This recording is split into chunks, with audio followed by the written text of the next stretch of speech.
is the 20 million dirham number. 305810. You didn't wait until the end of the month. You can wait to buy. ಉಡುಪಿಯ ಯುವಕನಿಗೆ ಅಬುಧಾಬಿಯಲ್ಲಿ jackpot ಹೊಡೆದಿದೆ.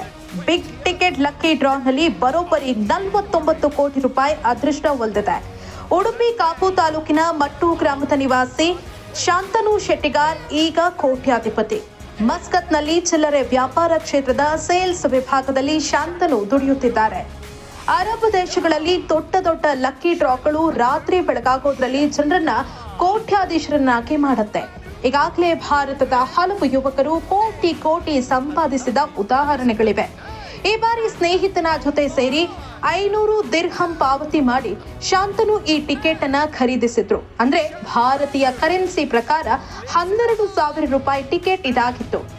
ಈ ಬಾರಿ ಅದೃಷ್ಟ ಉಳಿದಿದೆ. ಬರೋಬ್ಬರಿ 49 ಕೋಟಿ ರೂಪಾಯಿ ಜಾಕ್ಪಾಟ್ ಬಹುಮಾನವಾಗಿ ಸಿಕ್ಕಿದೆ. ಬಿಗ್ ಟಿಕೆಟ್ ಲಕ್ಕಿ ಡ್ರಾ ನೇರ ಪ್ರಸಾರದಲ್ಲಿ ಇದು ಘೋಷಣೆಯಾಗಿದೆ. ಶಾಂತನು ಇಂಜಿನಿಯರಿಂಗ್ ಮಾಡ್ತಾ ಇದ್ದಾಗ ಅಪಘಾತದಲ್ಲಿ ತಾಯಿಯನ್ನ ಕಳ್ಕೊಂಡ್ರು.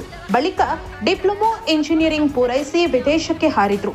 ಊರಿನಲ್ಲಿದ್ದಾಗ ಮಟ್ಟುವಿನ ಮನೆಯಲ್ಲಿದ್ದಾಗ ದೈವದ ಸೇವೆ ಮಾಡ್ತಾ ಇದ್ರು. ಇದೀಗ ಮನೆಯ ದೈವ ಹೊಲ್ತಿದೆ. ಮನೆಗೆ ಮಗಳು ದೇವತೆಯಂತೆ ಬಂದಿದ್ದಾಳೆ. ಕೆಲವೇ ದಿನಗಳ ಹಿಂದೆ ಶಾಂತನುಗೆ ಹೆಣ್ಣು ಮಗು ಜನನವಾಗಿತ್ತು. ಈಗ ಮನೆ ಮಗಳು ಅದೃಷ್ಟ ಲಕ್ಷ್ಮಿಯಾಗಿ ಒಲಿದು ಬಂದಿದ್ದಾಳೆ. 49 ಕೋಟಿಯ ಬಹುಮಾನ ಅದೃಷ್ಟ ಲಕ್ಷ್ಮಿಯಾಗಿ ಖಜಾನೆ ಸೇರಿದೆ. ತನ್ನ ಸ್ನೇಹಿತನ ಜೊತೆಗೂಡಿ ಈ ಟಿಕೆಟ್ ಖರೀದಿಸಿದ ಕಾರಣ ಬಹುಮಾನ ಮೊತ್ತವನ್ನ ಇಬ್ಬರು ಹಂಚಿಕೊಳ್ಳೋದಾಗಿ ಶಾಂತನು ತಿಳಿಸಿದ್ದಾರೆ. ತನ್ನ ಬಹುಮಾನದ ಮೊತ್ತವನ್ನ ಹೇಗೆ ವಿನಿಯೋಗಿಸಬೇಕು ಅಂತ ಇನ್ನೂ ನಿರ್ಧರಿಸಿಲ್ಲ ಅಂತ ಕುಟುಂಬದವರಿಗೆ ಹೇಳಿದ್ದಾರೆ. ಅದೃಷ್ಟವಾಗಿ ಬಂದ ಹಣವನ್ನ ಶಾಂತನು ಚೆನ್ನಾಗಿ ವಿನಿಯೋಗಿಸಲಿ ಎಂದು ಮನೆಯ ಹಿರಿಯರು ಆಶೀರ್ವದಿಸಿದ್ದಾರೆ. ಕೆಲವೇ ದಿನಗಳಲ್ಲಿ ಶಾಂತನು ತವರಿಗೆ ಮರಳಲಿದ್ದಾರೆ. ರಾತ್ರಿ ಹಗಲಲ್ಲಿ ಶ್ರಮಜೀವಿ ಯುವಕನೊಬ್ಬ ಕೋಟ್ಯಾಧಿಪತಿಯಾದ ಈ ಕಥೆ ನಿಜಕ್ಕೂ ಕರಾವಳಿಯಲ್ಲಿ ಸಂಚಲನ ಮೂಡಿಸಿದೆ.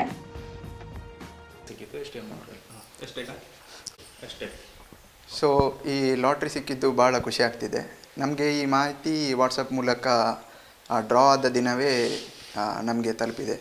ಸೊ ಅವರು ಒಂದು ಅಂದಾಜು 49 ಕೋಟಿ ವಿನ್ನಿಂಗ್ ಅಮೌಂಟ್